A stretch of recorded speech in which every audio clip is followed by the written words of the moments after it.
All right, how we doing there, folks? So they do say that pride goes before destruction. All right, I forgot where they say that in the Bible or whatever. All right, but these things are the Most High allow in some people. Okay, who are arrogant.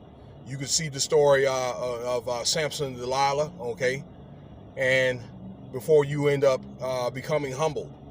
Okay, this happened also with the Pharaoh. I believe it was in the book of Exodus. If you take the time to read it, all right, the Pharaoh in Egypt.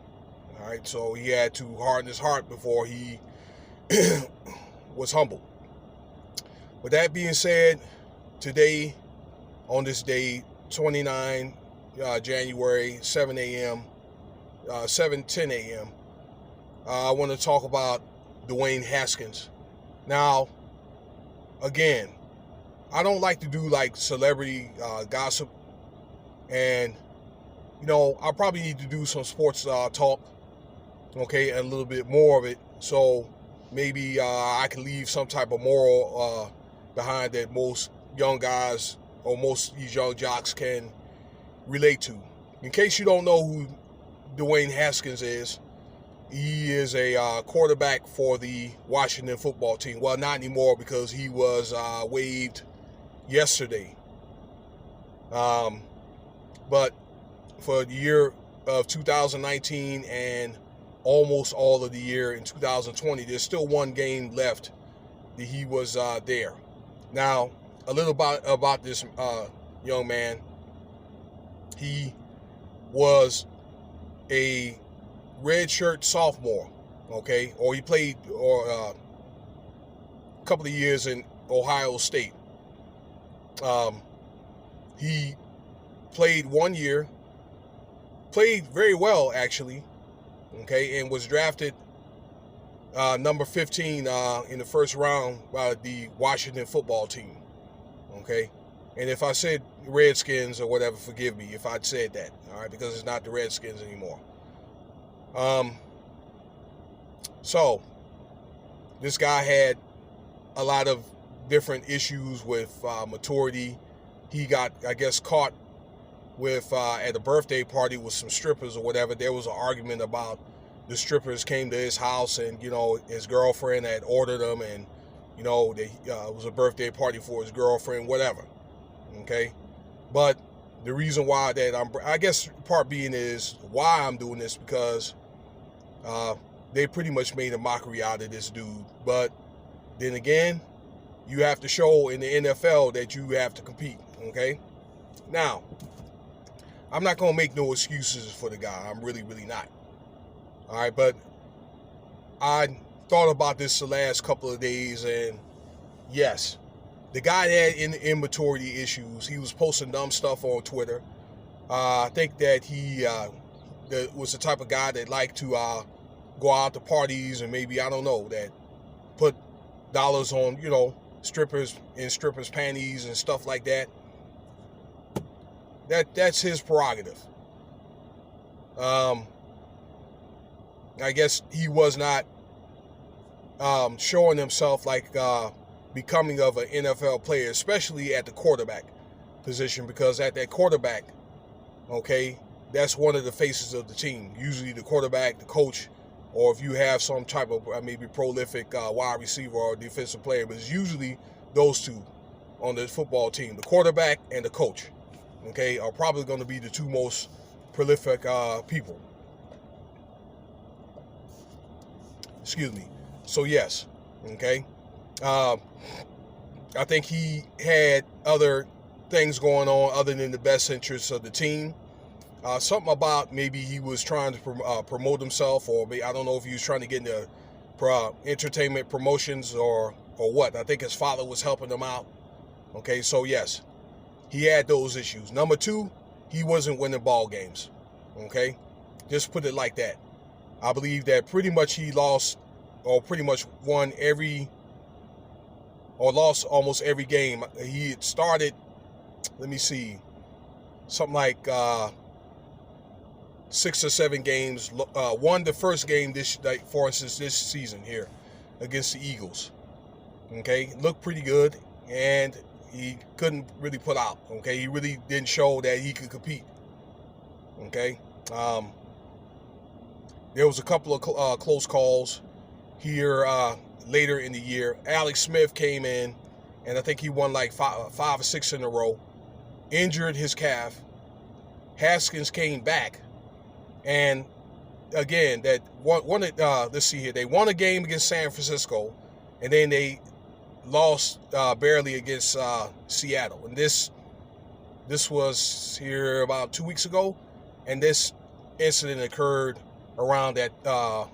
Let me see. Well, it actually resurfaced. It happened maybe like 3 weeks ago, something like that. Correct me if I'm wrong, Facebook. Okay, but I know that it happened before the loss against Seattle on, let me see, what the week before, week 16. That was, let's see here, the 20th of December. So this happened, a couple of weeks, 3 weeks before that. Okay. So when you factor all that, I guess the Washington football team felt that it would be best to part ways.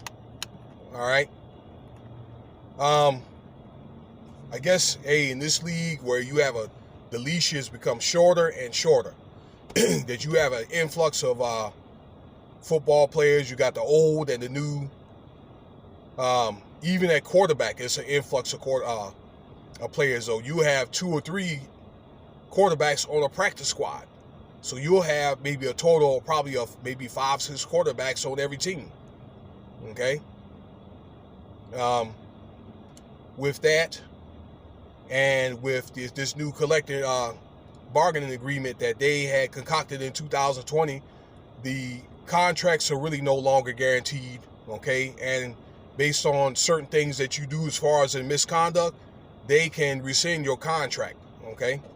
That happened to Antonio Brown when he was at he played for the Oakland Raiders for a very short period of time, didn't even make it on the football field.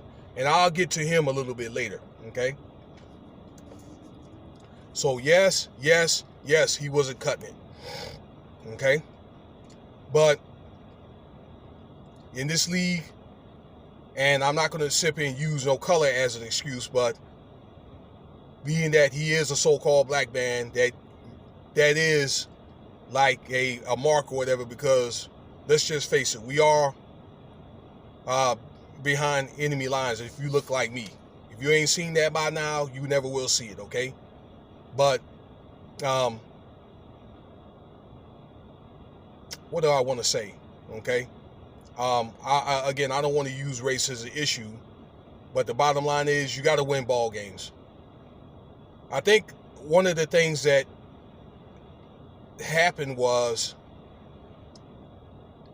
Dan Snyder, the owner, they shouldn't have never drafted that dude. Okay? The guy played 1 year at a Big Ten school. Yeah, he had a pretty good year. Okay? The coach, I forgot his name. He ended up leaving like right after that season. I think it was the 2019 season. Even made an announcement or in a press conference that questioned his potential in NFL. And probably what should have happened was this guy probably should have been drafted maybe like in the very, very late first or second round. I believe it would have made a difference if he was a second round. If he was a second round player, you wouldn't have heard about this guy at all. If he was winning ball games, you wouldn't have heard about this guy, going out and having fun at all. Okay. And he's not the only one. Okay. I'm pretty sure there's plenty of players that are probably, going out and so forth, having a good time. But I think that this significance of this situation, it gives everybody a wake-up call, like especially in this day here in age with this COVID and all that you cannot do things like you did maybe the year before. They have a protocol on and off the field, okay, and it's expected, I guess, to follow whatever state laws that they have but particularly whatever NFL mandates they have. And let's just face it, a lot of these people, like athletes, are going to be held to a higher standard. We're in a information age now that you have at least one informant at one of those parties. Somebody can pull out a camera and start making, video, take pictures and stuff like that. Okay. I think one thing maybe he didn't realize is when Coach Rivera, and I believe that he was very, very patient with this guy for somebody who probably didn't have a lot of time or whatever. And he's battling cancer himself. When he came back out, I believe it was, the 20th? That should have been Haskins' notice right there, okay? His probation. So, man, that would have been the time he should have been like a model citizen. Now, okay, now it's probably fair to say that it's unfair that they use that against him, okay? But sometimes in situations like that, if you're not winning ball games, they'll use your personal life or personal situations like that, like domestic violence and other issues or whatever. They'll use that stuff. All right, I had to pick up where I left off. So I left off at attitude, okay? Your attitude and all that, okay?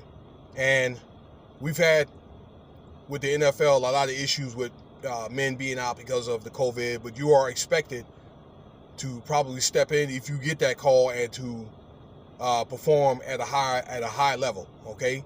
Being that I've, for example, I'm gonna use me. I've been in that situation before, a very similar one when I was in Afghanistan, but I did partially have a case because it didn't matter what I would have done. They was not going to grant me the contract that they were supposed to. There was some people that got dealt with, but the bottom line is, I had a lapse or whatever, just fix it. But I want to say that Haskins is not the only one. Let's say Peyton Manning, Cam Newton, Antonio Brown had maturity issues or whatever, okay? Some of these guys had domestic violence issues, like, say, for instance, Ben Roethlisberger, okay? Every situation is handled different, okay? I do believe that white quarterbacks are going to be dealt with differently. But let's say you use Peyton Manning and Ben Roethlisberger, or let's say Tom Brady, all right, when he had the issues with the Deflategate things, okay, the bottom line is that they're winning, okay? They're winning ball games, all right? So that's something that can be handled more, let's say, in-house, all right? The moral of the story is, again, that I hope this is something that Dwayne Haskins can learn from, all right, that he is being watched, and I'm thinking that he's going to have to try to work on his craft. I know that he was thrown out there, let's say his first season, okay, but I guess that you're expected to improve and try to find ways to win and all that, okay? I think that there's some things that he has to correct. Yeah, he's 23 years old. He's going to have to probably live a more conservative life moving forward.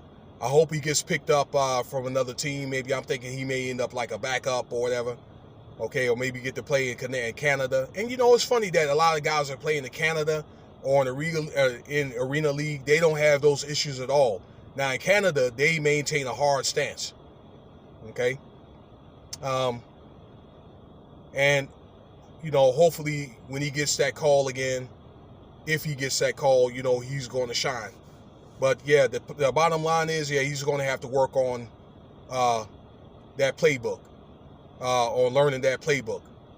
Okay. But the good thing about him is he's young, he's athletic, and he can run. And that's what they're going to need, because a lot of the defensive players, defensive backs and linebackers, okay, that they're much more athletic. Again, I wish the guy well. And Dan Snyder, all right, that's a guy, the owner, that's a guy that I'm going to do on another video, okay? Because, again, that I believe that there's some management issues or whatever that kicked all this off in the first place. All right. I'm going to get up out of here. If you like this video, feel free to subscribe, share, leave your comments. and check out some of my other videos. And thanks for listening.